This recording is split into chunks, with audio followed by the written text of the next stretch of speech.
صاحب آپ نے ساری صورتحال دیکھی سر، اسرائیل کا اٹیک بھی دیکھا، ایران کا جواب بھی دیکھا، کیا سمجھتے ہیں کہ ایک تو بتائیے گا کہ آپ کوئی بھی شخص جو ہے یقین سے کہہ سکتا ہے کہ یہ سیز فائر قائم رہے گا؟ نہیں، یقین سے تو نہیں کہا جا سکتا، لیکن حال میں نے یہ دیکھا ہے کہ ٹرمپ صاحب کو کسی نے یہ آئیڈیا دیا ہے کہ اب آپ کو ہم نوبیل پیس پرائز کے لیے نومینیٹ کرتے ہیں۔ نہ صرف پاکستان نے کہا ہے بٹ وہاں کے کانگریس مین وغیرہ نے باقاعدہ خط لکھا ہے نوبیل کمیٹی کو۔ تو اب مجھے یہ بھی لگتا ہے کہ اور چیزوں کے علاوہ اب ان کا یہ ارادہ ہے کہ میں ایسا ایک پرفارمنس دکھاؤں کہ جس میں کہ یہ لگے کہ میں دنیا بھر میں امن کے لیے کام کر رہا ہوں، کیونکہ اب یہ اسرائیل کا جو سیز فائر ہے اسرائیل اور ایران کا، اس میں تو خیر انہوں نے جو بھی کردار ادا کیا ہے وہ اپنی سامنے نظر آتا ہے۔ اب وہ آج انہوں نے غازہ کی بھی بات کی، نیٹو سمٹ کے لیے وہ گئے ہوئے تھے تو انہوں نے غازہ کا بھی ذکر کیا، پھر انہوں نے ہلکا سا یوکرین کا کہ جی میں آج زیلنسکی صاحب سے بھی ملوں گا اور میری بات پوٹن صاحب سے بھی ہوئی ہے۔ تو بیسک بات یہ دیکھیے کہ جو ڈونلڈ ٹرمپ صاحب کے بیانات ہیں یا جو ان کا کانڈکٹ ہے وہ کافی انریلائبل ہے، اس پہ پوری طرح بھروسہ نہیں کیا جا سکتا۔ کبھی کچھ کہتے ہیں کبھی کچھ کہتے ہیں۔ ایک مثال یہ تھی کہ کچھ دن پہلے انہوں نے کہا کہ جی میں امریکہ کے شامل ہونے میں اس جنگ میں سوچوں گا، تقریباً 2 ہفتے میں بتاؤں گا، اور اس دوران میں موقع دوں گا کہ ایران جو ہے وہ ٹیبل پہ آئے اور بات چیت کرے۔ وہ 2 ہفتے کے بجائے 2 دن میں اچانک ایک اٹیک ہو جاتا ہے۔ تو اس طرح سے بہت سے ایسے مثالیں ہیں جن میں آج وہ ایک چیز کہتے ہیں کل دوسری چیز کہتے ہیں۔ جو شروع میں جو اسرائیل نے جس دن اٹیک کیا تھا تو اس دن امریکن یہ کہہ رہے تھے کہ بھئی ہمیں نہیں پتا تھا، مطلب ان کو یہ ڈر تھا کہ کہیں ریٹیلیشن میں ہمارے بیسز جو ہیں وہ نہ ہٹ ہو جائیں۔ تو 2 دن کے بعد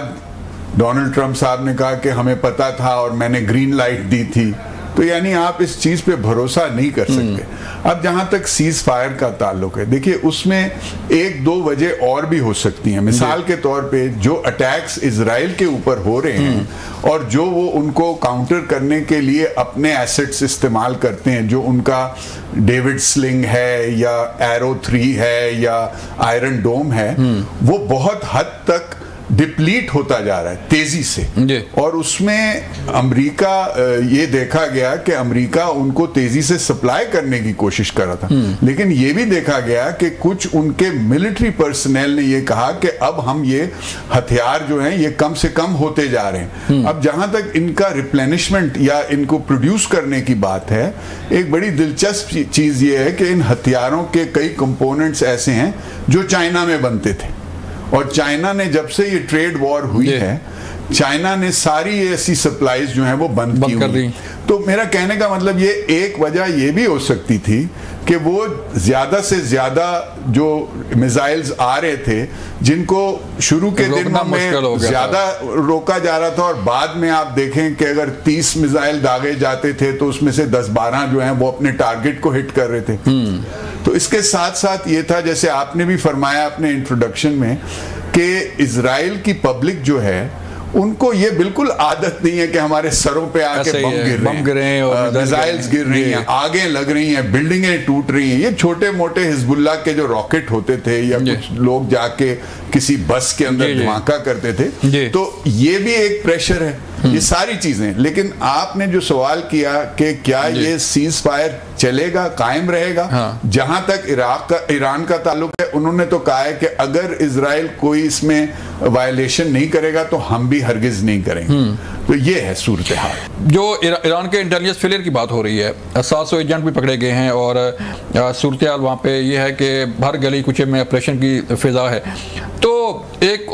ریفارمز کی بات ہو رہی ہے کہ ایران کے اندر ریفارمز ہونی چاہیے کہ اس کی عوام خوش ہو حکومت سے، اور جو خطے کے ممالک ہیں وہ بھی ایران کے ساتھ جو ہے وہ خوش رہیں۔ جی، اس میں تو کوئی شک نہیں ہے کہ اب تقریباً 40 سال ہو گئے ہیں اس حکومت کو۔ ظاہر ہے ان کے ہاں ایک اپوزیشن بھی ہے، کچھ لوگ ایسے ہیں جو ڈسینٹ کرتے ہیں اور کچھ لوگ ایسے ہیں جو ریفارمز ڈیمانڈ کرتے ہیں۔ اس کی وجہ یہ ہے کہ وہاں مواقع جو ہیں وہ کم سے کم ہوتے جا رہے ہیں۔ جتنے سینکشنز لگے ہیں اس کی وجہ سے ان کی معیشت پہ ایک سٹریس ضرور ہے، اور جگہ جگہ سینکشنز کی وجہ سے ڈیولپمنٹ میں اور ان چیزوں میں فنڈز ان کو روکنے پڑے ہیں، تو ظاہر ہے کچھ لوگ ایسے ہیں جو اس سے ناخوش ہیں اور ریفارمز کی ڈیمانڈ ہے، لیکن وہ ایک ایسی اسٹیٹ ہے جو کافی حد تک کنٹرولڈ ہے، وہاں پہ آپ کھلے عام ڈیمونسٹریشنز وغیرہ نہیں کر سکتے، لہٰذا اندر اندر ایک غصہ یا ایک رنج یا جس کو جو آپ سمجھیں ڈسینٹ جو ہے وہ اندر اندر ابل رہا ہے، اور جب ایسے حالت میں ایک حکومت کمزور ہوتی ہے تو ظاہر ہے ایسے لوگ زیادہ ابھر کے آتے ہیں۔ لیکن دوسری بات یہ سمجھ لیجئے کہ جہاں تک یہ رجیم چینج اور ان چیزوں کی آپ بات سن رہے تھے تو ناکام ہوگی، جیسے پاکستان میں ہوا کہ جب باہر سے کوئی حملہ ہوتا ہے تو سب لوگ یکجا ہو جاتے ہیں، اسی طرح